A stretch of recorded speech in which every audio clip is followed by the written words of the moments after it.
He survived the crash and ended up on a deserted island, believing that one day he would be rescued. But one day, a storm revealed what had been hidden underground all this time. An old metal hatch leading to a secret bunker. What he saw inside changed everything forever. Subscribe to the channel and make sure to comment where you're watching this video from. The morning sun burned like molten glass above the Caribbean horizon as Carter Matthews tightened the straps of his worn leather flight harness. The small twin prop hummed beneath him, alive, vibrating with the steady rhythm of the pistons. The airstrip outside Cartagena shimmered with heat, and the smell of fuel mixed with salt air drifted through the open hangar doors. It was a routine day, a routine flight. Panama to Nassau, a short hop carrying a few sealed crates and some corporate documents. But routine was never something Carter truly believed in. Not after the years he had spent watching weather change without reason, engines fail without cause, and people vanish from radar screens as if the ocean swallowed them whole. He was a man built by the air itself, tall, steady, with eyes that had seen too many sunrises above cloud layers and too few promises kept below them. At 37, his body still bore the discipline of the military. Measured movements, deliberate gestures, breath synchronized with purpose. Yet there was a heaviness inside him, something older than exhaustion, a persistent ache left by absence. His father, also a pilot, had disappeared over the Caribbean in 1987 during what the Air Force had called a routine navigation exercise. No wreckage was ever found, no radio signal ever recovered. The only thing that returned was his flight badge, mailed to their home in Miami in an unmarked envelope 6 months later. Since then, Carter had spent his entire adult life chasing skies that looked like the one his father vanished into. He moved with mechanical precision through the pre-flight checks, his hands running over instruments, fuel valves, and control cables. Oil pressure, normal. Alternator, stable. Flaps, 30 degrees. His co-pilot's seat was empty. Most of his charters were solo these days. It gave him room to think and space to breathe the ghosts that followed him. He paused for a moment, glancing at the old photograph clipped to the dashboard, a black and white shot of his father beside a C-47, smiling under the sun. The resemblance was uncanny. Same shoulders, same calm determination in the eyes. He flipped the photo down and exhaled slowly. Routine flight, no complications. The radio crackled faintly as he requested takeoff clearance. The tower's response came muffled but clear. Wind direction steady, visibility fair, no traffic ahead. He guided the aircraft down the narrow strip, the wheels bumping lightly before lifting free of the earth. The sensation of rising always brought him a brief peace. The land fell away, and the vast, endless expanse of sea opened beneath him, a living mirror reflecting the clouds. For the first 2 hours, the flight went perfectly. He kept the throttle steady, checked the instruments every few minutes, and tuned into the usual chatter of pilots exchanging coordinates and weather updates. But as he crossed the southern edge of the Caribbean corridor, just beyond San Andres, the first irregularity appeared. The compass needle trembled, not dramatically, just a subtle shiver that made him glance twice. Then the GPS screen flickered, coordinates blinking in and out like an old neon sign. He frowned, tapped the display, and it steadied. A static whisper filled the radio, then silence. He adjusted the frequency, assuming it was a regional interference from a nearby storm system. Nothing alarming yet. The sky began to change by degrees. The horizon turned a washed-out silver, the kind of light that strips away all sense of distance. Ahead, thin curtains of cloud drifted low, and his altimeter wavered between readings. He climbed slightly to stay above the haze. It wasn't until he noticed the transponder light dimming, just a soft pulse losing rhythm, that his chest tightened. He checked the circuit breakers, found nothing wrong.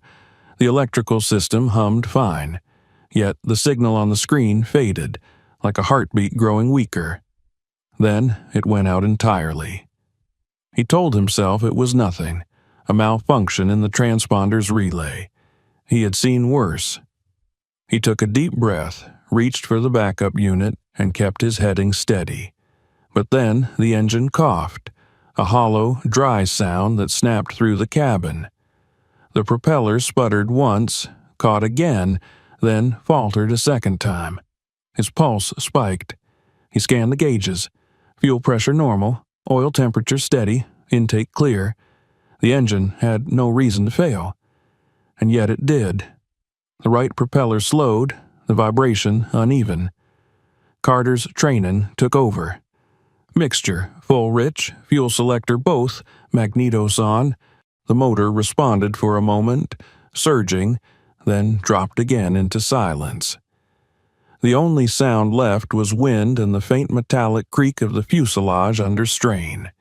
He tried to broadcast a mayday, but the radio emitted only a static hiss. No signal. He was invisible to every radar and every ear. He leaned forward, scanning the ocean below for any sign of land. Then, as if summoned, he saw it, a small patch of green breaking through the gray-blue surface of the sea. It wasn't marked on his charts, not on any of the maps he carried, barely a kilometer wide, shaped like a crescent, bordered by dark cliffs on one side and shallow beaches on the other. A perfect emergency landing zone if he could make it. The wind shifted violently. The aircraft dropped 50 feet in a sudden downdraft. Carter's hands gripped the yoke tight. He trimmed the elevators, angled the nose upward just enough to level out. The island drew closer. He could see waves crashing against black rock, sprays of white foam exploding like fireworks. He had seconds to choose: open water or the narrow strip of trees that bordered the beach. Water meant near certain drowning. Trees meant broken bones, maybe worse. He aimed for the trees. The ground came fast. Leaves, branches, the glint of wet sand, and then impact, an eruption of sound and motion. The left wing clipped a palm trunk, the plane spun, metal screamed, glass shattered. Carter's head slammed against the harness. The world fractured into flashes of green and white and noise. When the movement stopped, there was silence. Only the distant roar of surf filled the void. Pain registered slowly. A deep ache in his ribs, a cut along his forehead. Blood trickled into his eye. He unbuckled, gasping, and stumbled out of the cockpit into humid air thick with salt and smoke.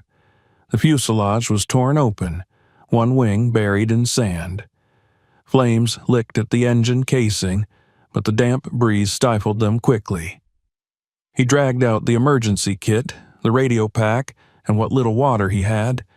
His hands shook, not from fear but from adrenaline. He was alive, against all odds, alive. He looked around, trying to orient himself. The island was silent. No birds, no voices, just the whisper of wind through mangroves. He could smell something metallic in the air, almost like ozone after a lightning strike. The beach stretched both ways until it disappeared behind rocky outcroppings. Behind him, dense vegetation rose into low hills crowned with dark stone. He squinted against the sunlight reflecting off something embedded in the sand a few meters away. Kneeling, he brushed it clean. It was a fragment of metal, curved and polished, with letters faintly engraved, Argus. The same word he had once seen scribbled on the corner of his father's service records, a classification stamp that no one in the Air Force archives could explain. He stood motionless for a long time, the fragment cold in his hand. Then he turned it over. On the back was a sequence of numbers arranged like coordinates, though incomplete, missing digits at the end as if deliberately erased. His heartbeat quickened. Coincidence, he tried to tell himself. But coincidences had a strange way of circling him like birds waiting for the storm. The sun dipped lower, shadows lengthening across the beach. He built a crude shelter using pieces of the wing and palm fronds, setting a small fire near the wreck to keep animals or ghosts away. As the flames flickered, the light caught the metal fragment again, throwing a sharp reflection onto the nearby rocks. For an instant, he thought he saw movement in that glint, as if the reflection bounced off another metallic surface hidden higher in the cliffs. He narrowed his eyes. Nothing. Only stone. But when he listened carefully, he could swear he heard something faint beyond the waves, a hum, low and rhythmic, like a machine buried deep under earth and time. Carter lay awake that night, staring at the sky through the gaps in the shelter. The stars above the Caribbean usually pulsed bright and clean, but here they seemed distorted, blurred around the edges. The constellations themselves felt wrong, displaced by a few degrees. He wondered if it was his concussion, or if this island simply lived beneath a different kind of sky. Sleep came in fragments. Each time he closed his eyes, he saw flashes of his father's plane diving through clouds, silver against a blinding sun. He heard static, the same hiss now living in his radio, and then silence. When he woke, dawn had painted the sea in shades of copper. The wreck lay still, the sand around it littered with twisted aluminum and glass. He walked to the shore and dipped his hands in the water. It was warm, unnaturally warm, like a tide heated from below. He looked inland toward the ridge of black rock rising above the tree line. Something shimmered faintly at its base, half buried in moss. As he began to climb toward it, the wind shifted again, carrying with it a scent unlike salt or seaweed, something sterile, chemical, almost electric. The closer he got, the stronger it became. His boots slid against slick stone as he reached the base of the cliff. And there, under layers of mineral crust, he saw it. A perfectly straight edge cutting across the rock, a seam that nature could never create. He ran his fingers along it. The surface was smooth metal disguised under paint textured to mimic stone. He stepped back, staring at it as waves thundered behind him. Somewhere deep inside, he knew what this meant. The island wasn't what it seemed. He had not crashed by accident. Something, someone, had guided him here, and whatever waited behind that sealed line in the rock had been waiting for a very long time. As the sun climbed higher, the air shimmered with heat and mystery. Carter wiped the sweat from his forehead and looked again at the fragment marked Argus. The engraved numbers caught the light, pointing not to an answer but to the beginning of a descent he could no longer avoid. The island was quiet, but in that quiet he could sense a hum beneath the earth, steady and patient, as though the island itself was breathing. And far out over the silver horizon, the clouds gathered once more, silent witnesses to a man who had just stepped into the void his father had vanished into decades ago. The first morning after the crash arrived heavy and quiet, with a kind of silence that seemed to press down from the clouds. Carter woke before sunrise, his back sore from the makeshift shelter he had built out of broken fuselage pieces and palm leaves. The air smelled of salt and iron. Smoke from the small fire he had kept alive through the night hung in a thin column that vanished into the still dawn. He sat up slowly, wincing as the bruises along his ribs reminded him of the violence that had brought him here. The wrecked plane stood half buried in the sand, the tail twisted toward the sea as if still trying to take flight. He checked his supplies with the calm precision of habit. Half a bottle of water, a small ration pack, the medical kit, a knife, and a flare gun. The emergency radio refused to respond, the signal light dim as a dying ember. He pressed the button anyway, hearing only static. No one out there was listening. He turned the dial through the frequencies one after another, but the silence was absolute. It was as if the air itself swallowed sound. He needed to move. Staying close to the crash might make him visible from above, but after the way his instruments had failed, he wasn't sure anyone would ever fly near this place again. He slung his pack over his shoulder and began walking along the beach. The sand was white, almost too white, soft underfoot but scattered with small fragments of something that glittered faintly in the morning light. When he bent to look closer, he realized they weren't shells but bits of glass, tiny, uniform, like shattered lenses. He rubbed one between his fingers. It felt smooth, polished, artificial. The beach curved around the island's perimeter, broken by jagged black stones that jutted from the surf like teeth. Beyond them lay a dense wall of vegetation, trees with waxy leaves and tangled roots that seemed to grip the ground with desperate strength. The forest pulsed with humidity. Cicadas buzzed somewhere unseen, and every few steps he caught glimpses of small, quick movements among the branches. The place was alive, but unnaturally ordered. Trees of different species stood at regular intervals, as though planted rather than grown. He stopped several times to mark his route with small piles of stones, but when he turned back minutes later, the markers were gone, scattered by nothing he could hear or see. He found the stream just before noon, its water clear, running cold between smooth stones. Kneeling, he drank greedily, the taste crisp but with a faint metallic trace. He followed it upstream until it narrowed into a shallow bed near the island's center. From there, the terrain rose into low hills covered in fern and vine. The heat grew thicker, wrapping around him like wet cloth.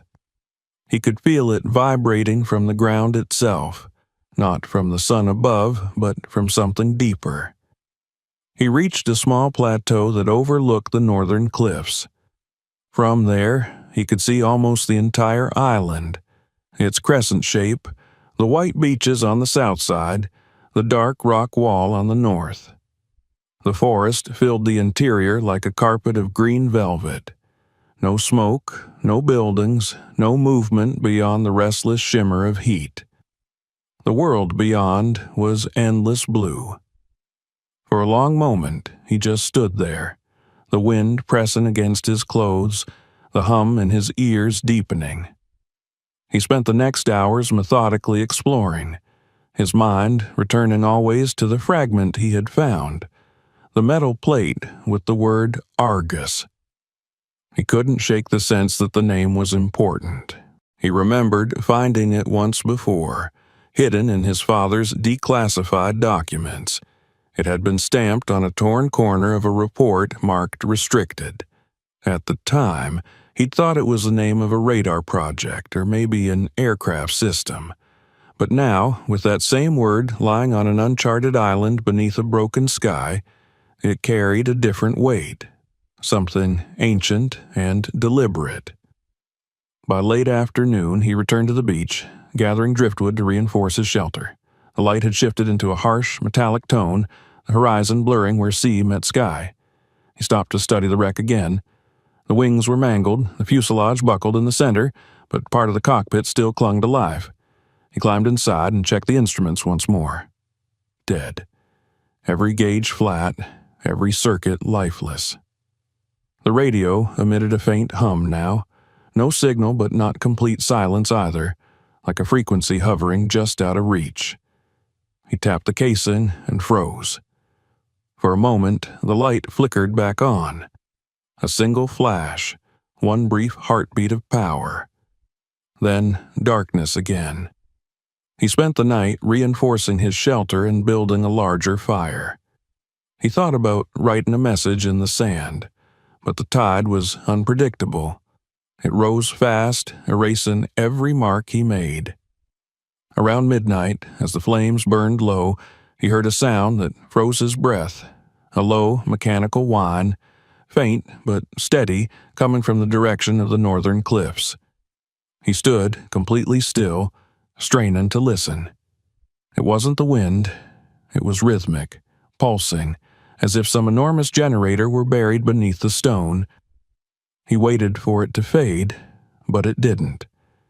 It went on for several minutes, then stopped all at once, leaving a silence that felt even heavier.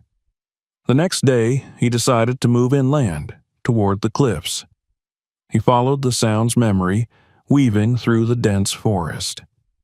Every step brought a new discovery, small anomalies that prickled his nerves. He found the remains of a fire pit, old but not ancient, the ashes protected from rain by a careful ring of stones. Nearby, half buried in soil, lay a military-style canteen, clean and intact, stamped with a manufacture date only a few years old. Further on, a row of trees stood evenly spaced, each marked with shallow notches near their bases, lines carved with precision, forming what looked like coordinates when read together. Someone had been here, and recently. Carter's thoughts returned to the idea of control.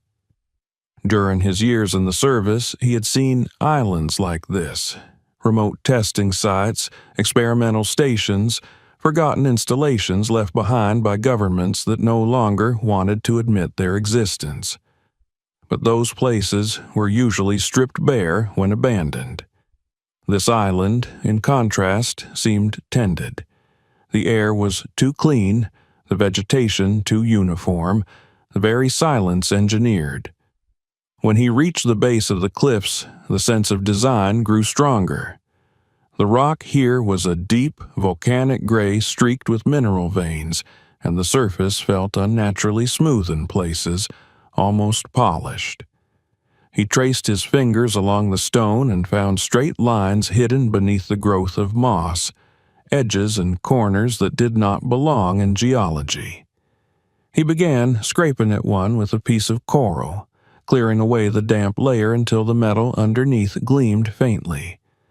The seam stretched at least 10 feet across, vanishing into shadow on both sides. He spent hours examining it, convinced that it was part of a larger structure buried within the cliff. The sound he had heard last night might have come from inside. He tested the surface with his knife. The blade left no mark. It was steel, or something stronger. At one point, he pressed his ear to it and thought he could hear a deep vibration, a slow pulse like the breath of a sleeping giant. He marked the spot carefully and returned to the beach before dark. On the way back, he found another anomaly, a stretch of ground where the undergrowth had been cleared in a perfect circle about 20 feet wide. In the center lay a single black stone, flat and smooth, inscribed with faint geometric patterns. He knelt beside it, tracing the symbols with his fingertip. They were worn, almost invisible, but one shape stood out, a triangle within a circle, the same design he had seen stamped on the old Air Force badges his father used to wear. That night, a storm rolled in from the horizon. The first lightning flashed far out to sea, but the thunder that followed felt close, crawling across the island like a living thing. Carter secured his shelter and waited, watching the dark sky pulse with light. For a moment, he thought he saw shapes moving among the trees, illuminated by the brief strobe of lightning, tall, thin silhouettes that vanished before he could focus. The wind rose, tearing through the palms, and the rain came like sheets of glass. He spent hours listening to the storm, each gust of wind carrying echoes of that same mechanical hum he had heard before. At one point, half asleep, he thought he heard something else beneath the thunder, a metallic groan deep within the earth. It might have been imagination, or it might have been the island exhaling. By dawn, the rain had stopped. The world smelled washed and new. The storm had stripped away layers of sand from the base of the northern cliffs, revealing more of the hidden structure beneath. From a distance, it looked like the corner of a massive door, now exposed by erosion. He could see faint lines running outward from it, like the edges of panels fitted seamlessly together. He approached cautiously. The sun glinted on the wet metal, making it almost blinding. When he touched it, it felt cold, not the coolness of shade, but a deep internal cold, as if the metal came from a place that had never known sunlight. There was no handle, no visible entry, only a small indentation near the center filled with water and debris. He cleaned it out and found something resembling a keyhole or sensor socket, circular, the size of a coin. His instincts told him to stay back, to mark it and return later, but curiosity overrode fear. He examined the edges again, following them as they disappeared into the rock. It was a door. There was no doubt now. Someone had built this place to last, to hide, and they had done it long ago. He sat back on his heels, staring at it while the waves crashed behind him. The day stretched into afternoon as he tried to make sense of what he had found. He built another fire, this one closer to the cliffs, and roasted small fish he had caught near the lagoon. The act of eating steadied him, grounding him in something human. Yet every time he glanced toward the cliffs, he could feel the weight of that door pressing against his thoughts. The Argus fragment in his pocket felt heavier than ever. As night approached, he noticed something strange near the waterline. A line of debris, wood, shells, seaweed, had washed ashore as usual, but within it were objects that didn't belong.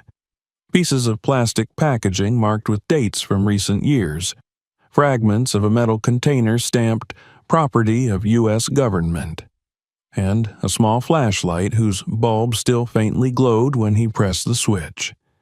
These weren't relics from the past, they were signs of ongoing presence. Someone, somewhere, was still maintaining something connected to this place. He built a larger signal fire that evening, hoping against reason that a passing aircraft might see it. The flames rose high, painting his face orange in the dark. The stars were visible again, sharp and cold, but as he looked up, he noticed one star moving, slowly, deliberately, across the sky, then stopping. A satellite, perhaps, or a plane. But when he turned his head to grab the flare gun and looked back, it was gone. He didn't sleep much that night. The wind carried whispers through the trees, not voices exactly, but patterns of sound that felt too deliberate to be random. When he finally drifted off near dawn, he dreamed of the door again, the seam in the cliff opening soundlessly to reveal a corridor of red light and the echo of footsteps descending into the earth. When he awoke, sweat covered his skin, though the air was cool. The fire had burned to ash, the tide had come and gone, and in the sand near his shelter, fresh footprints led toward the cliffs. They were large, deep, made by boots, not bare feet. He followed them halfway down the beach before they vanished abruptly, as if the person who left them had stepped straight into the rock. Carter stood there for a long time, staring at that impossible end. Then, slowly, he turned his eyes toward the cliffs, to the seam of metal now shining in the morning light. The island was no longer a place of survival. It was a trap, constructed long before he arrived, and waiting, it seemed, just for him. For 3 days, Carter circled the northern cliffs, studying every crack and seam in the dark volcanic wall. The metallic line he had uncovered glared at him each morning when the sun rose from the sea. It had become both a promise and a warning, an invitation to a truth he was no longer sure he wanted. He scavenged the wreck for tools, stripping out panels of aluminum, cutting wires, and fashioning a crude lever from part of the landing gear strut. His training had taught him that the smallest mechanical weakness could open the most impossible barriers, but as he worked, a deeper voice in him whispered that this door was not meant to be opened by accident. The days passed heavy with humidity, and the sky never seemed to clear. The air had that charged stillness that came before a storm, though no wind ever reached the island. He marked the passage of time by the slow decay of the wreck and the rhythm of the tides, but both began to feel unreliable. The nights were worse. He would wake suddenly, convinced he had heard footsteps moving in the sand beyond the dying fire, but when he crawled out of his shelter, there was only the sea whispering against the shore. The footprints he had found days before still haunted him. No tide had erased them, and no new ones had appeared. They ended at the same place, near the seam of the hidden door. On the morning of the fourth day, he decided to act. Waiting had turned into paralysis. If there was an explanation buried behind that steel, he would find it, or die trying. He packed what little he had: the knife, a piece of rope, 2 water bottles, and the flashlight he had salvaged from the debris that had washed ashore. Its dim beam flickered but held. He took a last look at the sea before turning toward the cliffs. The door stood silent, its outline clearer now that he had cleared away the moss and sand. From a distance, it could still pass as part of the rock, but up close the illusion failed. The edges were too straight, the surface too smooth. He ran his hand along it and felt a faint vibration under his palm, like the tremor of an idle engine. He hesitated, then wedged the makeshift lever into the small indentation he had found earlier. The first attempt produced only a dull thud. The second time the sound changed, a metallic groan, low and resonant. He pushed harder, muscles straining, until something deep within the structure clicked. Air hissed through a narrow crack, carrying with it a smell of rust and chemicals. He stepped back as the seam widened, dust and debris cascading down in a soft cloud. The door moved only a few inches, then stopped. He pulled the lever free and slipped his fingers into the gap. Cold metal met his skin. With all his strength, he pushed. The door yielded slowly, inch by inch, until a sliver of darkness opened before him. A wave of air escaped, dry, artificial, tinged with ozone. It smelled like a place sealed for decades. He hesitated at the threshold. The darkness beyond was absolute. The beam of his flashlight trembled across the opening, catching the faint outline of a corridor descending into the earth.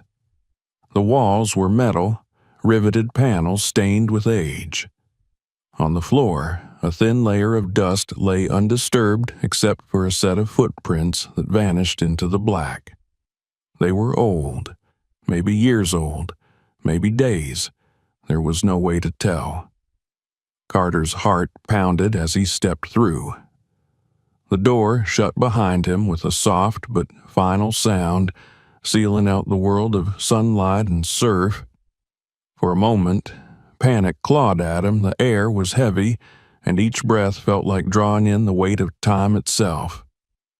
He steadied himself and moved forward, one cautious step at a time. The corridor sloped downward gently, the floor covered in fine sand carried in by the wind, or perhaps by the ghosts of storms. As he walked, the flashlight beam caught the glint of metal plaques fixed at regular intervals along the wall. The first read, Level 1, Entry. The next, Authorized Personnel Only. The English words looked strange here, like fossils from another century. After 20 meters, he reached a junction. To the right, a heavy blast door remained sealed. To the left, a smaller doorway stood half open, its hinges stiff but intact. He pushed it aside and entered. The room beyond was square, about the size of a small office. Shelves lined the walls, filled with metal containers labeled in faded stencil, food supply, water purification, battery cells. On one of the shelves, a box lay open, revealing rows of canned goods that looked newer than they should have. He picked one up, brushed away the dust, and froze. The expiration date was 2025. He put the can down carefully. That wasn't possible. His crash had happened in 2023. Someone had been here, restocking, maintaining. This place was not abandoned. At the center of the room stood a metal table with objects neatly arranged on top. Maps printed on yellowing paper, an old radio unit, a stack of weather reports from the late 1960s. Among them lay a single binder wrapped in plastic. The cover bore the same word he had seen on the fragment of metal: Project Argus. His throat tightened. He unsealed it slowly. Inside were pages typed in English and Spanish, some stamped Confidential, U.S. Department of Defense. The first document was dated 1967. It described the establishment of a remote psychological observation facility for long-term environmental isolation studies. The coordinates listed corresponded roughly to this part of the Caribbean. A paragraph at the bottom mentioned joint oversight by the Central Intelligence Agency and the United States Navy. The text blurred before his eyes. He turned the page. There were diagrams of underground structures, supply routes, communication relays, even psychological protocols for extended sensory deprivation. One line caught his eye. Subject profiles to be drawn from military personnel with strong resilience indices and familial motivation anchors. He reread the words slowly, his pulse quickening. Familial motivation anchors, those were the very traits his father's records had emphasized. He kept reading, flipping through the pages as if tearing through layers of a dream. Some of the documents were newer, typed in modern fonts, listing maintenance schedules from the early 2000s, personnel rotations, funding under different corporate names. The same project, alive under new disguises. He turned to leave, but stopped. On the far wall, partially hidden by shadows, hung a photograph. The frame was rusted, the glass cracked, but the image inside was clear. It showed a group of men in military uniforms standing in front of what looked like this very facility. At the center of the group was a tall man with dark skin, smiling slightly, his hand resting on a pilot's helmet. Carter felt his stomach drop. The man was his father. The shock rooted him to the floor. His breath came shallow, his heartbeat thundered in his ears. The date scrawled on the back of the photo read October 1968. His father would have been barely 20 then, too young for the uniform he wore. He reached out to touch the image, tracing the familiar outline of the man's face. The skin under his fingers was cold glass, but the memory that surfaced was warm. His father lifting him as a child, laughing in the sunlight. Now that memory warped, twisted into something tainted. His father hadn't simply disappeared. He had been part of this place. He stumbled back, gripping the edge of the table for support. The truth was too large to fit inside his thoughts. He forced himself to breathe, to think. If his father had been here, if he had helped build or operate this facility, then perhaps the disappearance wasn't an accident at all. Perhaps the crash that had brought Carter here wasn't either. The thought crawled through him like ice. He left the room and continued deeper into the corridor. His flashlight flickered, then steadied again. The air temperature dropped the further he went. On the right, another doorway opened into a wider chamber. He stepped inside and froze. It was a laboratory, preserved as if time had forgotten it. Tables lined with instruments from another era, oscilloscopes, reels of tape, microscopes yellowed with age. Glass jars filled with chemical residue glimmered under the thin layer of dust. On one wall hung a large chalkboard covered with faded writing. Formulas, brainwave graphs, and phrases like cognitive resilience and behavioral degradation threshold. In the corner stood a rack of old recording devices, their reels labeled by date. The earliest read 1970. The latest, astonishingly, read 2022. He pressed the power switch on one of the newer units. It hummed to life instantly. The red light glowed steady. He hadn't seen a functioning piece of equipment in days, yet this one responded as if it had been waiting. He found a speaker attached by a brittle wire and turned the dial. A soft click echoed, followed by the faint hiss of static. Then, faintly, a voice. It was distorted, genderless, but unmistakably human. The recording looped a short message. Level 1 secured. Subject 9 parameters stable. Observation continues. The words repeated, then the machine clicked off. Subject 9. He stood still, the air suddenly cold against his skin. The voice sounded recent, clear, unaged. He turned slowly toward the row of monitors on the opposite wall. They were dark, but as he approached, one of them blinked on with a soft whine. Lines of green code scrolled across the screen, followed by a message. System integrity. Active. Remote access established. Carter backed away. His reflection stared at him from the glass of the monitor, his face pale under the dim light. He was not alone here. Someone, or something, still controlled this place, still watched. He moved toward the exit, heart racing, every nerve alive. As he reached the corridor, the lights above him flickered, one after another, as though sensing his movement. A low hum filled the air, that same sound he had heard outside, but louder now, pulsing through the walls. He followed the corridor upward, desperate for daylight.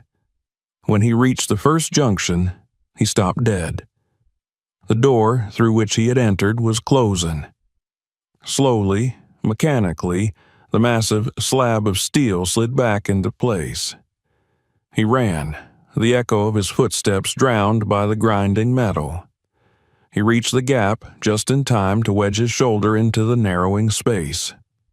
With a final heave, he slipped through and fell onto the sand outside. The door sealed behind him with a dull thud, leaving only the faint seam to show it had ever been open. He lay there for a long time, chest heaving, staring at the indifferent sky. The sea was calm, as if nothing beneath the island had stirred. Yet the truth had shifted irreversibly. The name, Argus, was no longer a mystery from his father's past. It was the architecture of his own present. The facility under the cliffs was not a ruin, but a living system. And if it still functioned, if someone had restocked its supplies and kept its machines running, then whoever controlled it knew exactly that he was here. As night fell, he sat by his fire, the photograph of his father in his hands. The man's smile looked different now, secretive, knowing. Carter stared at the flames and felt the old boundaries of time dissolve. The island, the crash, his father's disappearance, each piece fit into a larger pattern that pulsed like the heartbeat he had felt behind that steel door. He realized then that he had crossed not just into the island's interior but into the past itself, and that whatever waited beneath those cliffs had already marked him long before his plane had ever taken off. Sleep became a fragile thing for Carter after that night. Each time his eyes closed, his mind dragged him back into the metal corridors beneath the cliffs. The hiss of the sealed air, the humming machines, the photograph of his father's younger face staring back at him from the wall of ghosts. When dawn arrived, he woke drenched in sweat, uncertain which parts had been dreams and which belonged to the waking world. The fire had gone out, leaving only gray ash. The door at the base of the cliffs looked exactly as before, its perfect seam catching the new light like a scar across the rock. But Carter knew better now. He had touched its heart. He had heard its breath, and somewhere beneath that steel, something still breathed in return. The next 2 days blurred into one long act of survival. He hunted along the shore, built a better shelter near the freshwater stream, and rationed his food carefully. Yet his thoughts returned again and again to the bunker. The documents, the photographs, the recordings, they were not remnants of an abandoned Cold War station. They were the bones of a system still alive. The discovery had changed the texture of the island. Every rustle of wind through the palms now sounded like footsteps. Every shadow that flickered along the rocks seemed to belong to someone watching. On the third morning, he awoke to find the wreck of his plane disturbed. The cockpit hatch he had left closed was open, and the footprints that led from it to the sand were the same size as his own, but deeper, heavier. He followed them only a few meters before they vanished again into the rocky ground. No sign of anyone else. No sound of departure. Only absence, perfectly orchestrated. He told himself he wouldn't return to the bunker, but the island left him no choice. Its silence had turned from indifferent to accusing. The hum beneath the cliffs pulsed like a heartbeat in his ears, always just below the threshold of sound. He could feel it when he walked barefoot across the sand, a faint vibration rising from the earth. On the 5th day, he gave in to it. He took his rope, his flashlight, and the same makeshift lever that had opened the door before. The metal was warm under his fingers this time, almost welcoming. When he pushed, the door yielded immediately, as if it had been expecting him. The corridor smelled the same, dust, old oil, and the faint sharpness of ozone, but the air was different. It moved, just barely, with the rhythmic pulse of a ventilation system. Somewhere down there, power still flowed. He descended slowly, marking the walls with small scratches from his knife so he could find his way back. The lights above flickered weakly, red emergency bulbs that had burned for decades. He passed the storage room again, the shelves untouched, the photo of his father watching silently from the wall.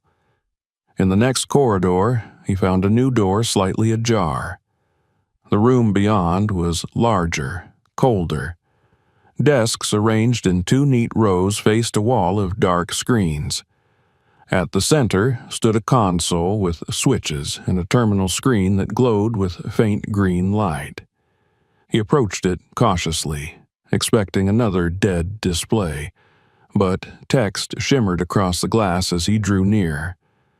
Lines of code, system readouts, and then a phrase that made his stomach turn: Argus Unit 9, active monitoring.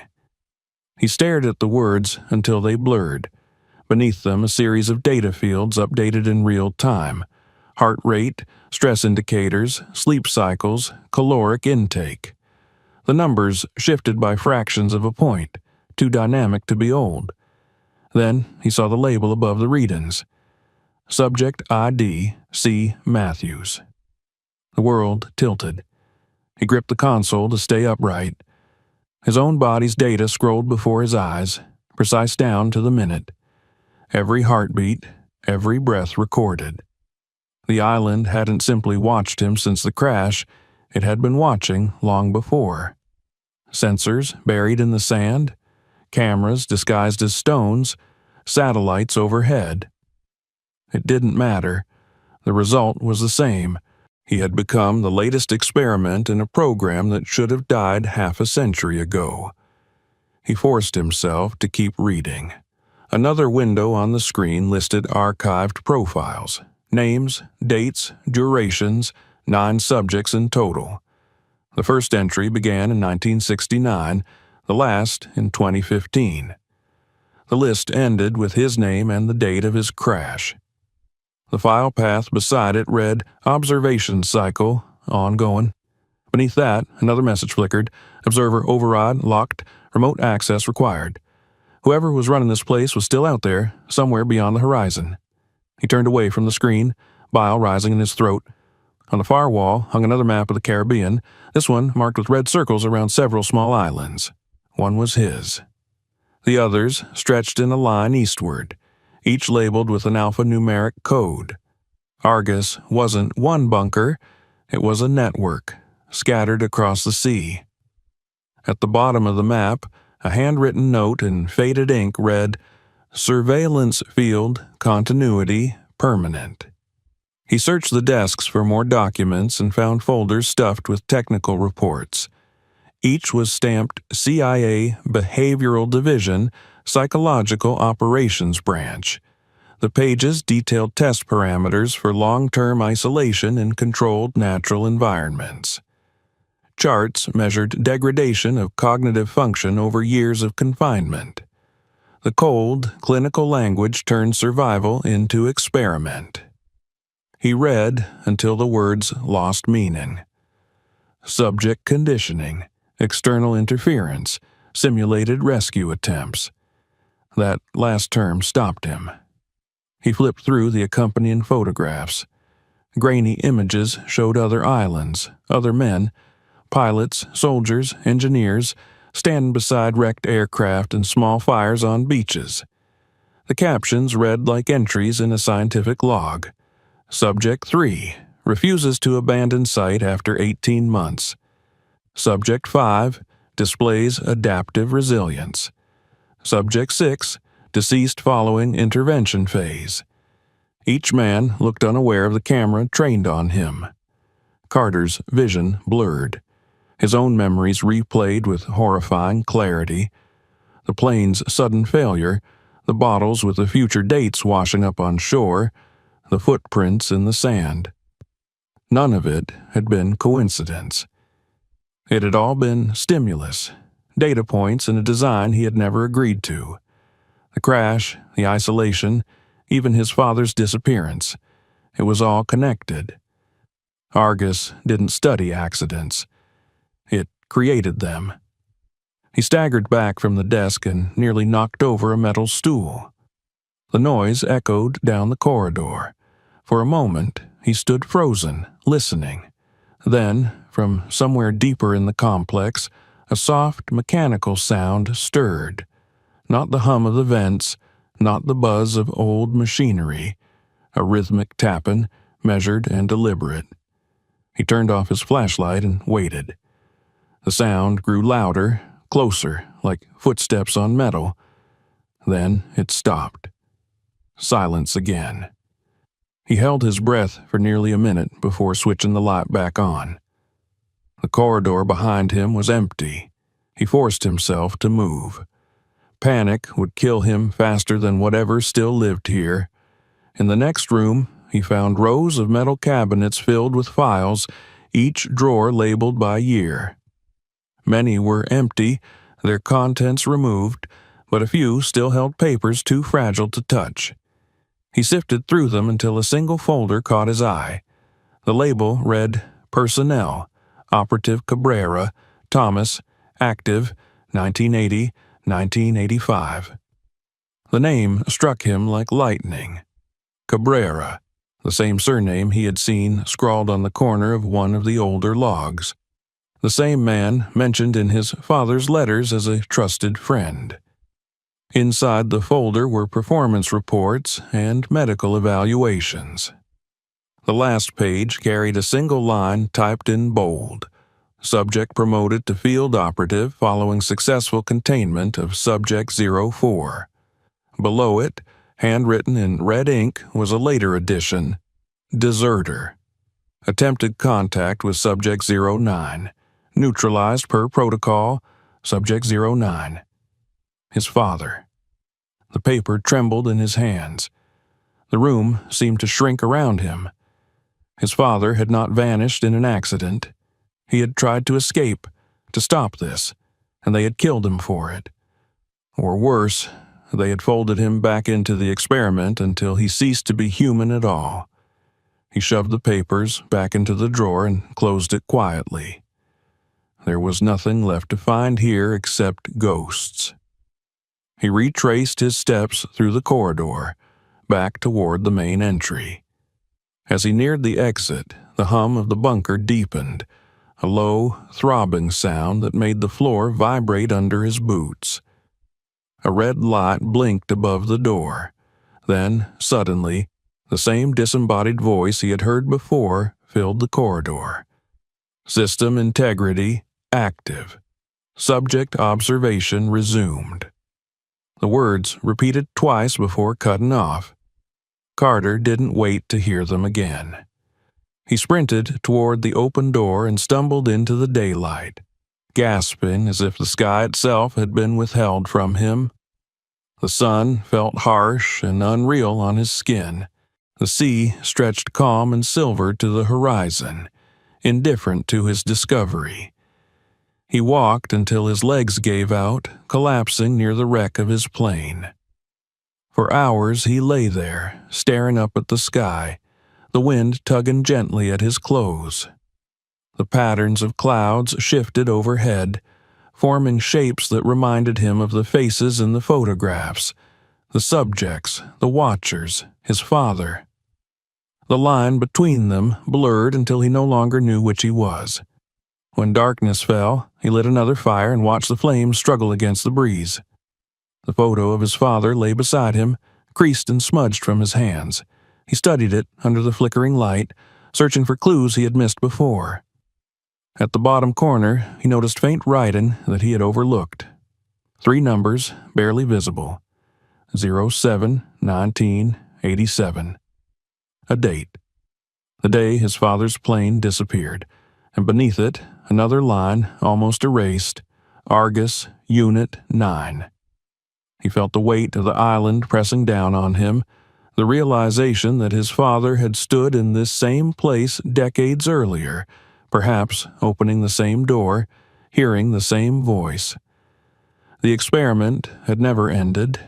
It had simply evolved, passing from one generation to the next. He understood now why the bunker had recognized him, why the system had his biometric data. He was not an intruder here. He was the continuation of a design that began before his birth. The night deepened, the stars sharp and merciless. Somewhere in the cliffs, a light blinked once, as if signaling acknowledgement. Carter didn't move. He knew it wasn't imagination. The watchers were still here, behind the walls, behind the machines, patient as time itself. And he, the watched, sat in the glow of his own small fire, knowing that the story his father had tried to end had found a new subject. The hum beneath the island never stopped. It followed the rhythm of his heartbeat. It had been following him all his life. The wind on the island shifted after that night. It no longer carried the same salt-heavy stillness, but moved in short, nervous bursts, as though the air itself had become aware of being watched. Carter felt the change deep in his chest. Something had awakened beneath the ground, and the silence that followed was not absence. It was listening.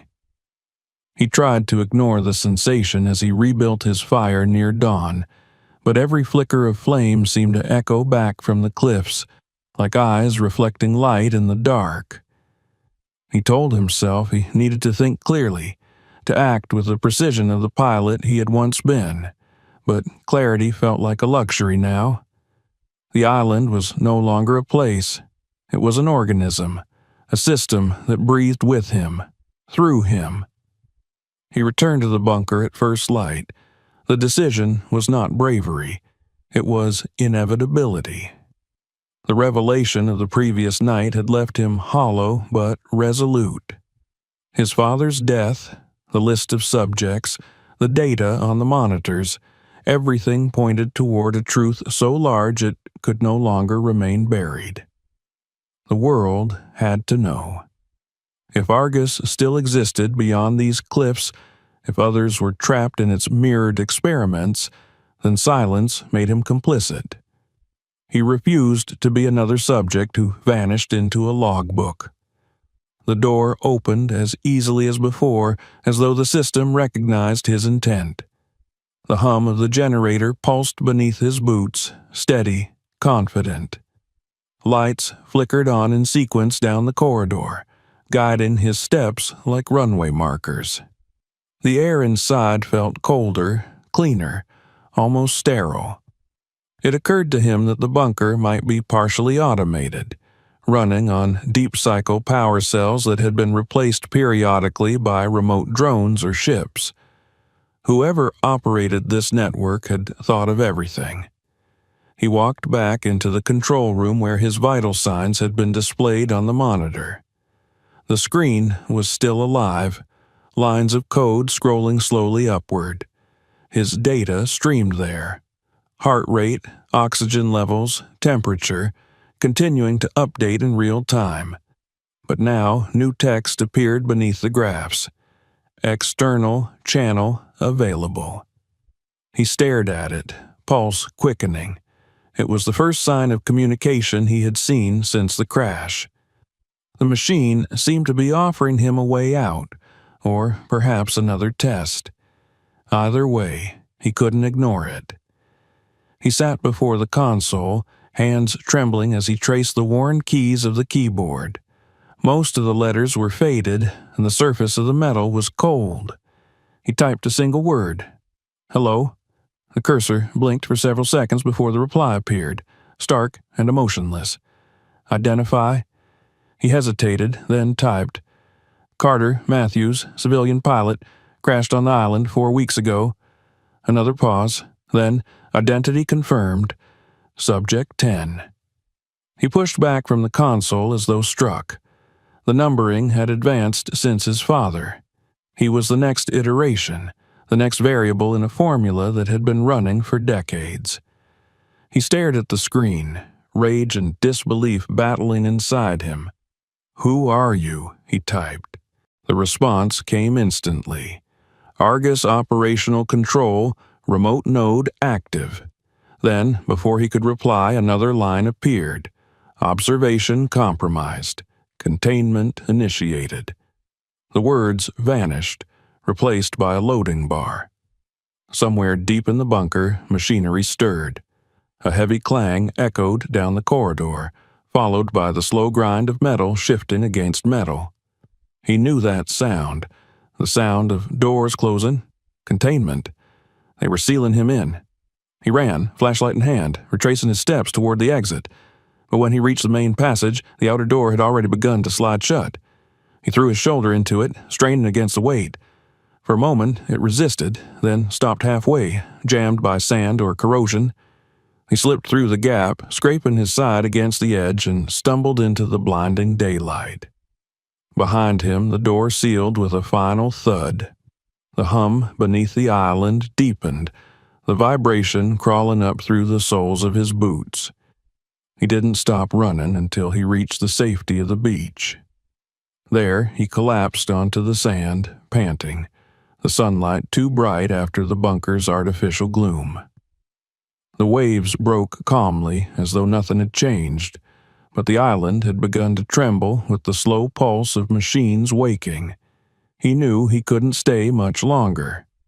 If the system considered him a security breach, it would remove him the same way it had removed the others. He spent the next hours scavenging what he could from the wreck: tools, a small solar battery, fragments of wiring. His mind worked with a pilot's discipline, methodical and detached, even as fear gnawed at the edges.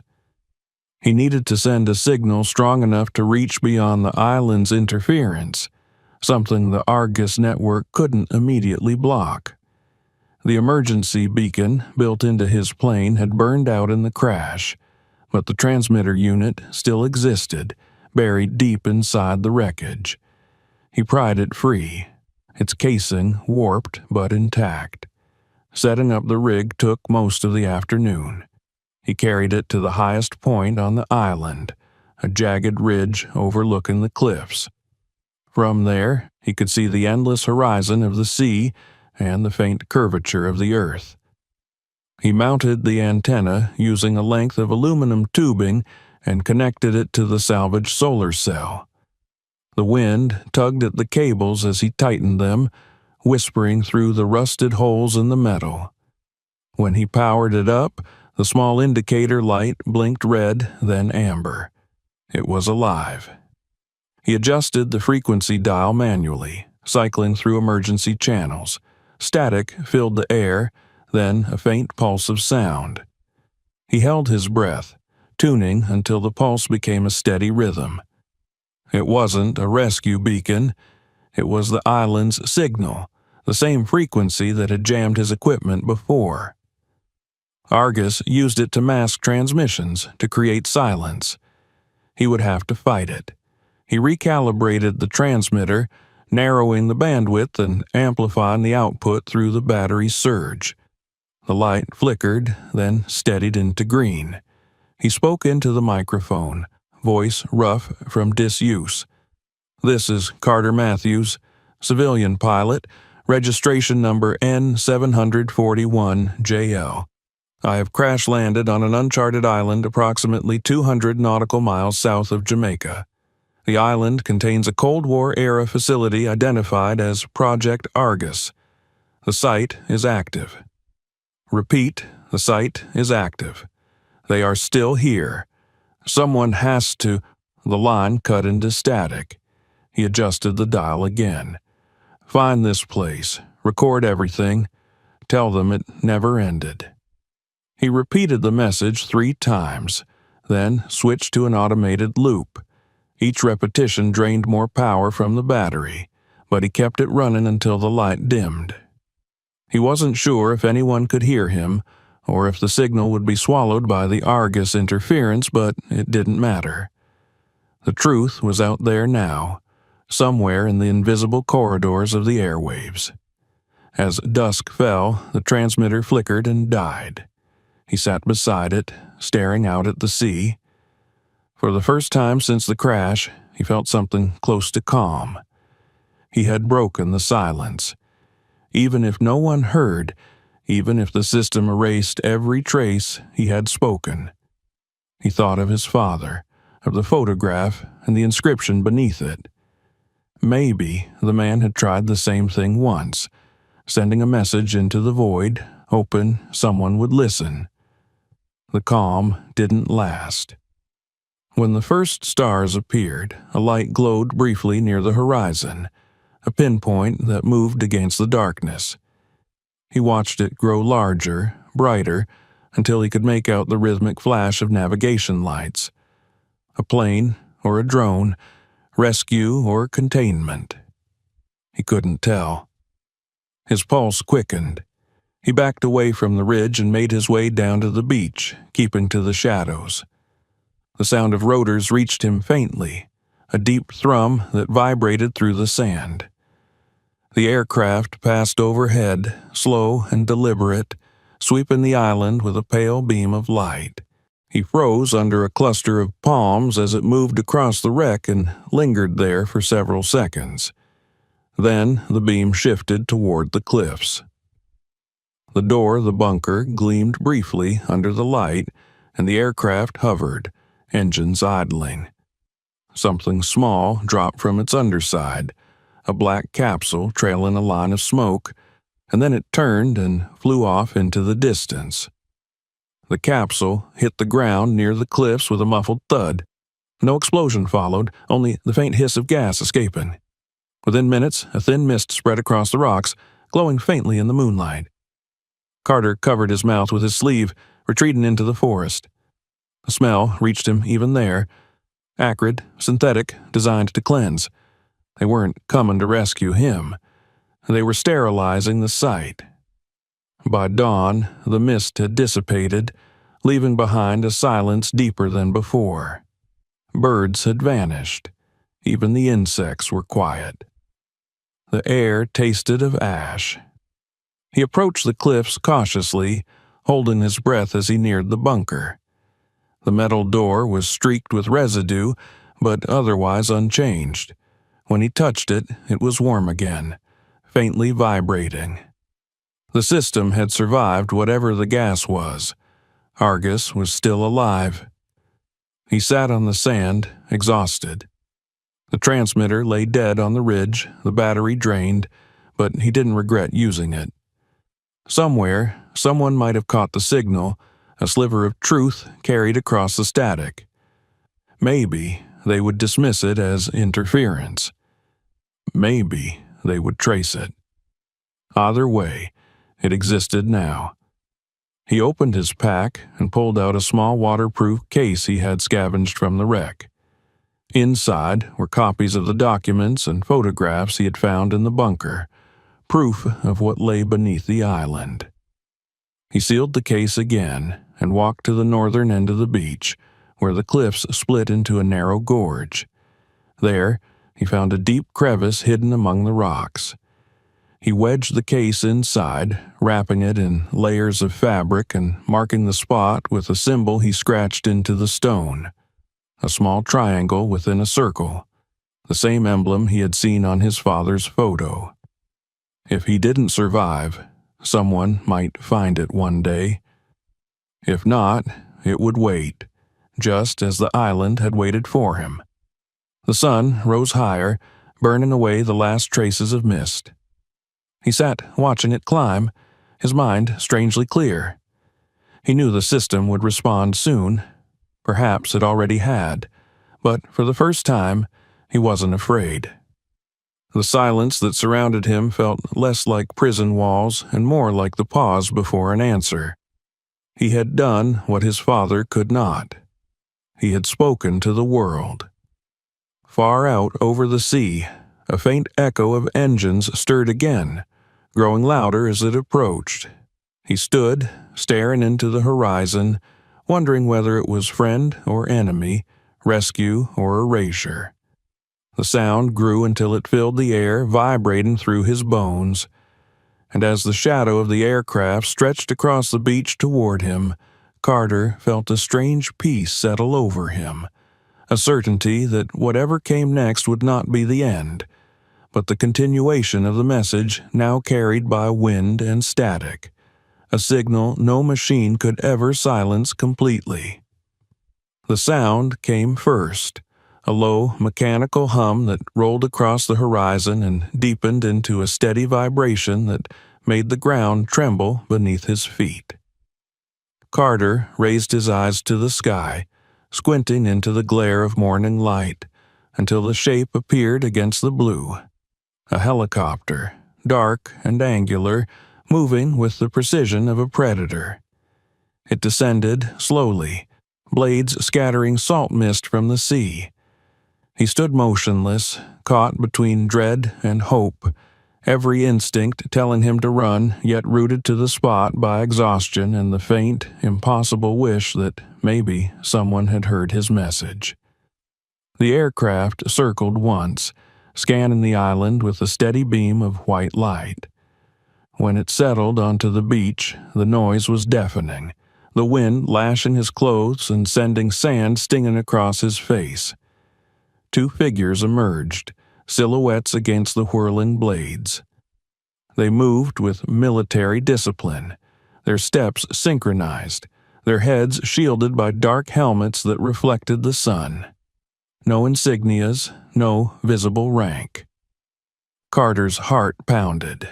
He wanted to shout, to demand who they were, but his throat had gone dry. One of them gestured for him to stay still, while the other scanned the surroundings with a handheld device. Then, through the noise came a voice, flat, controlled, distorted by the microphone. "Carter Matthews, you are safe now. We're taking you home."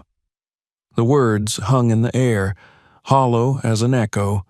He wanted to believe them, but every instinct whispered otherwise. These men did not move like rescuers. They moved like containment officers. He remembered the bunker's message: observation compromised, containment initiated. This was not rescue. This was the final phase of the experiment. Still, he did not resist when they approached. One of them extended a gloved hand and pulled him toward the helicopter. The smell of disinfectant clung to their suits. Inside, the cabin was stripped of markings, lined with dark panels and rows of equipment humming softly. The door sealed behind them, shutting out the roar of the sea. The noise faded to a distant drone, and the vibration of the rotors became steady, hypnotic. Carter sank into a seat near the rear, staring at the floor. His body felt heavy, but his mind raced. He needed to think, to stay alert. Across from him sat a man who had not come out during the landing. He wasn't dressed like the others, no helmet, no armor, just a gray suit, immaculate despite the humidity. His face was clean-shaven, calm, almost kind. The man studied Carter for a long moment before speaking. "You've been through a lot, Captain Matthews. I'm glad we found you before the situation deteriorated further." His tone was smooth, practiced. He used Carter's old rank deliberately, as if reaching for something familiar to disarm him. Carter's voice came out rough. "Who are you?" The man smiled faintly. "My name isn't important. What matters is that you're safe now. You'll be taken to a facility where we can evaluate your condition, help you recover from what you've experienced." Carter's gaze hardened. "You mean debrief me?" The man's smile didn't fade. "If you prefer that term. We're very interested in understanding how you survived. Most don't last this long." "Most?" The word came out sharper than he intended. The man leaned back, fingers intertwined. "Isolation can be destructive, but it can also reveal what's hidden. You adapted remarkably well. That's rare." Carter looked toward the window, but there was nothing to see, only the endless sweep of the ocean below. The island was already a shadow in the distance, shrinking, fading, until it vanished completely beneath a sheet of silver water. He felt a strange pull in his chest, as if something inside him were being left behind. The man continued speaking, his voice a calm drone. "You'll be taken to Panama first, then transferred to a secure medical center. There, specialists will assess your physical and psychological condition. Standard procedure." "Whose procedure?" Carter asked quietly. The man's eyes met his, unblinking. "The agency responsible for your rescue." It wasn't an answer, but Carter had already stopped expecting one. He turned his gaze inward, back to the sequence of events. The crash, the bunker, the documents, the photo of his father. They couldn't erase all of that. Somewhere inside the wreck, the evidence still waited, sealed in the rocks. They might destroy the island, but they couldn't unmake the truth. The helicopter's interior light shifted from white to a muted red. The man reached for a small case beside him and pulled out a syringe. "Sedative," he said. "You've been under extreme stress. You need rest before we land." Carter tensed. "I'm fine." "Please," the man said, his tone still gentle. "Don't make this harder than it has to be." He stood, the syringe glinting faintly in the red light. The soldiers remained motionless, waiting. Carter weighed his chances. 3 against 1, no weapon, nowhere to run. He forced himself to relax. "Fine," he said, "but I want to stay awake until we reach land." The man nodded, satisfied. "As you wish." He placed the syringe back in the case and closed it carefully. Then he leaned forward, lowering his voice. You did the right thing sending that signal. It's important for people to know that some programs can't be shut down, but you should also understand they've already received your message, and they're not pleased. Carter froze. You intercepted it. We intercept everything, the man said simply. It's our job to control the narrative. You spoke into the void, Captain, but the void belongs to us. The words hit harder than a blow. For a moment, all sound faded. The hum of the rotors, the pulse of the engines, even the beating of his own heart. It was the same trap his father had fallen into. The illusion of freedom, of revelation, all part of the experiment. When the helicopter landed, the air was thick with humidity. They were no longer on the island, but somewhere along the coast, a small military airstrip surrounded by jungle. As they led him out, the smell of fuel and wet earth filled his lungs. Beyond the fence, a convoy of vehicles waited. The man in the gray suit walked ahead, gesturing calmly for Carter to follow. Inside one of the vehicles, the ride was silent, except for the low murmur of the engine. The landscape outside blurred, dense trees, flickering sunlight, then concrete walls topped with barbed wire. A checkpoint. Guards waved them through. The facility beyond was large but discreet, its architecture modern, sterile. No signs, no flags, just anonymity made of steel and glass. They took him to a small room with a bed, a table, and a window that didn't open. The man in the suit remained by the door. You'll have food and water soon. Someone will come for your statement in the morning. Carter looked at the reflection in the glass. Behind him, the man's outline was faint, distorted by the faint tint of the window. How long are you planning to keep me here? As long as it takes to understand what happened on that island. He wanted to laugh, but couldn't. You already know what happened. The man paused, then said softly, Knowing and understanding are different things. He opened the door. Try to sleep, Captain. When he left, Carter sat on the edge of the bed, staring at the blank wall opposite him. The hum of the air conditioning was the same frequency as the bunker's generators. Even here, the island followed him. The system had moved with him, invisible but alive.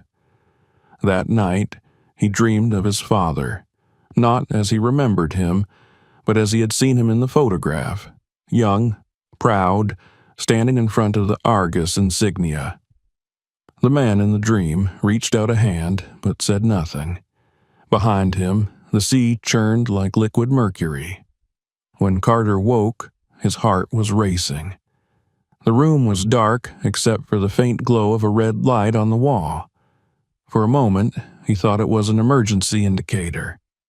Then he realized it was a camera. Days passed.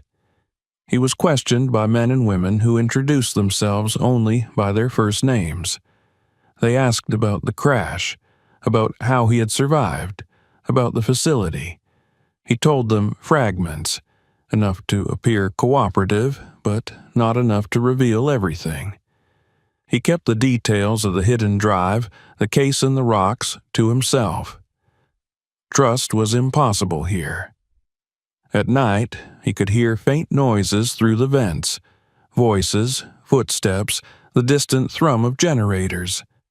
Once, he woke to find a new scar on his arm, small but precise, as though someone had drawn blood while he slept.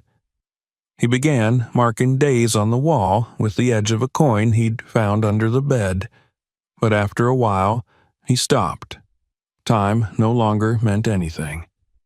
On the 10th day, the man in the gray suit returned. He carried a folder and placed it on the table without a word. Inside were photographs, his house, his wife, his son, all recent. The images made his stomach tighten. They're safe, the man said, for now, but you understand the importance of discretion. Carter looked up slowly. "You're threatening my family." "Protecting them," the man corrected. "From attention they don't need. From the consequences of your curiosity." Carter said nothing. The man closed the folder and straightened his tie. "You'll be released soon. We'll help you start again. A new identity, if you wish. No one needs to know where you've been." "And the others?" Carter asked. "The ones before me." The man paused at the door. "They served their purpose." When he left, Carter sat alone for a long time. Outside, rain began to fall, tapping softly against the glass. He thought of the case hidden in the rocks, of the documents sealed in the dark. They couldn't bury everything, not forever.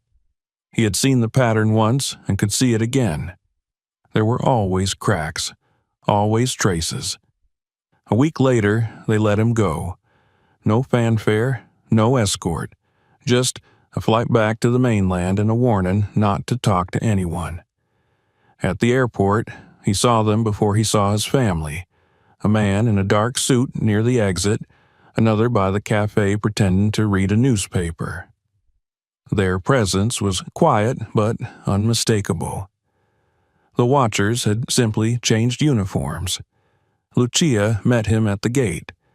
Her hair had more gray now, her eyes deeper lines of worry, but her arms were steady when she held him. Matteo stood behind her, taller than before, uncertain, watching his father as though meeting a stranger. They didn't speak much on the drive home. Words felt useless against the weight of years and secrets. That night, after Lucia and Matteo had gone to sleep, Carter sat by the window, listening to the distant hum of traffic. The city lights shimmered on the horizon, cold and indifferent. He reached into his jacket and pulled out the small memory drive he had hidden inside the lining before leaving the facility, a duplicate he'd made during one of his interrogations. It contained fragments of data, enough to prove the truth, enough to start something. He plugged it into his laptop and watched the screen flicker to life. Folders appeared, dates, images, transcripts. Among them was a file labeled Simmerman _log_final. He opened it. The text was brief, clinical. Subject 10, extraction successful. Behavioral patterns align with projection. Family integration phase initiated. Observation to continue remotely. He stared at the words until the screen blurred. Then he laughed softly, bitterly. The experiment hadn't ended at all. It had simply moved beyond the island, into his life, into his home. He turned off the laptop and looked out the window again.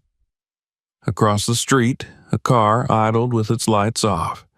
A silhouette sat behind the wheel, unmoving. He didn't close the curtains. Let them watch. Let them record. He had already found a way to speak once. He would find another. The signal was still out there somewhere, bouncing between satellites and forgotten frequencies, carrying his voice into the static. And one day, someone would hear it. One day, the watchers would become the watched. Weeks passed, and the rhythm of ordinary life returned, at least on the surface. The sun rose through the thin curtains of the small house in Fort Lauderdale, and Carter awoke each morning to the smell of coffee and the distant sound of traffic. Lucia spoke softly as she moved about the kitchen, and Matteo, now 15, left early for school, his eyes darting between his parents as though trying to read something in their silence. The neighbors waved when Carter stepped outside, and the mail arrived every afternoon without fail. Everything looked normal, almost comfortingly so, but Carter knew better. Normalcy was an illusion, a well-crafted mask laid over the machinery of surveillance. Every hum of the refrigerator, every flicker of light in the hallway reminded him of the island's hidden systems. The experiment had changed locations, that was all. He tried to convince himself that the danger had passed. The man in the gray suit had promised peace if he kept quiet, and, for the sake of his family, he had agreed. But promises were just words, and Carter had learned to read the meaning between them. At night, when the house settled into silence, he could feel the weight of the unseen gaze pressing in through the walls. Sometimes a car idled across the street longer than it should have. Once, a drone passed overhead, its red light flickering like a heartbeat before vanishing into the clouds. The watchers had never left him. They had simply changed the tools they used. Lucia sensed the tension, though she said nothing. She moved through the days with the quiet patience of someone who had waited too long already. The nights were harder. She woke from dreams she couldn't explain, reaching for him in the dark. When she finally asked what had really happened on the island, he told her only fragments, that he had survived something engineered, that people had died, that the truth was bigger than both of them. Her eyes glistened in the dim light of the bedroom, but she didn't press further. Some truths, she seemed to understand, were too heavy to carry together. Carter spent his days pretending to rebuild. He met with former colleagues, found small repair jobs at a local airfield, and tried to keep his hands busy. But his mind was elsewhere, always circling back to the hidden drive, the data, the single word that haunted him like a curse, Argus. He couldn't let it end there. If he had learned anything from the island, it was that silence was the enemy. Someone had to expose what was buried, even if it meant becoming a ghost again.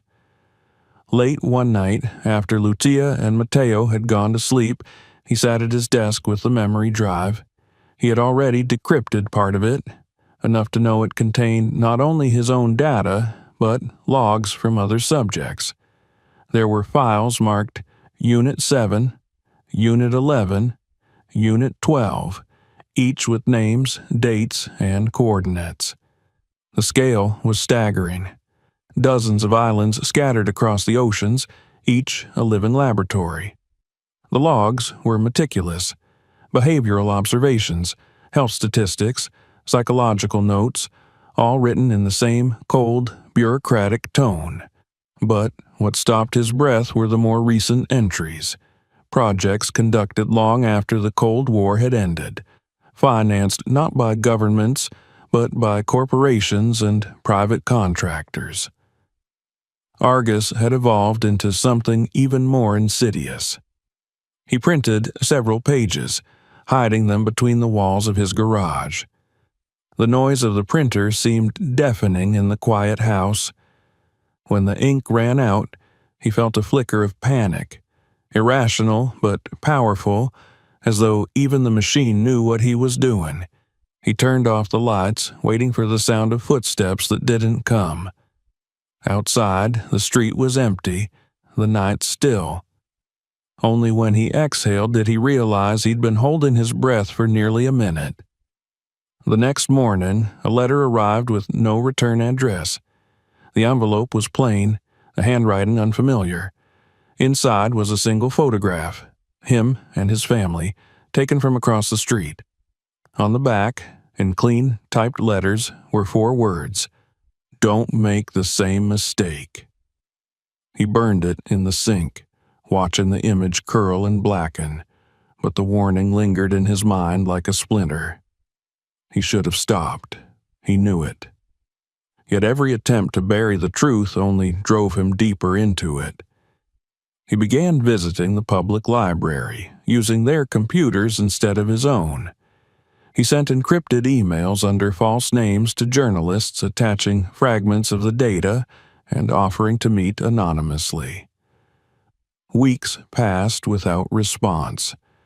Either the messages were intercepted or the recipients were already dead. He switched to other methods: burner phones, letters, hidden messages on online forums. Each attempt dissolved into silence. Argus had its hands in everything. One evening, Mateo came into his workshop unannounced. Carter quickly covered the papers on the table, but the boy had already seen too much. "You're still working on it," he said quietly. "The island." His voice carried more curiosity than accusation, but his eyes were sharp. Carter hesitated, then nodded. "There are things people need to know." "They won't let you," Mateo said simply. There wasn't fear in his tone. It was certainty, the weary knowledge of someone who had grown up in the shadow of secrets. "I see them sometimes. Same car outside, same people at the store. Mom pretends not to notice, but she does." Carter reached out, resting a hand on his son's shoulder. "You have to stay away from this. Promise me. If anything happens, I'm not leaving," Mateo interrupted. His jaw set in a way that reminded Carter painfully of himself at that age. The boy left without another word. That night, Carter couldn't sleep. He dreamed of the island again, of the door opening into darkness, of the machines humming beneath the ground. When he woke, dawn was bleeding through the blinds, and the distant cry of a seagull pulled him back to the present. He sat up slowly and realized that something was wrong. The house was too quiet. Lucia's side of the bed was empty, but that was normal. She often woke early. Mateo's door, however, was open, his room empty. On the desk, a note written in hurried pencil. "I need to know what they did to you." Panic seized him. He ran outside, scanning the street. The car that usually lingered there was gone.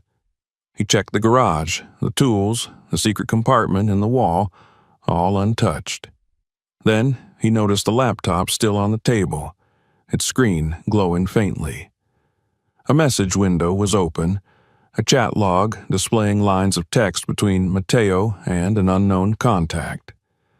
The last message, timestamped at 3:14 a.m., read, "We know where the island is. We can help." The air left his lungs. He scrolled back, but most of the earlier conversation had been deleted. His hands shook as he grabbed his jacket and keys. He had to find his son before they did. Hours later, he was driving down the coastal highway, the ocean flashing silver beside him. The coordinates in the chat pointed toward a small marina 2 hours south, a place he recognized from his early flying routes. He could barely think, his mind a blur of fear and guilt. He had brought the danger home, and now it was claiming the only thing that mattered more than truth. When he reached the marina, the docks were nearly empty.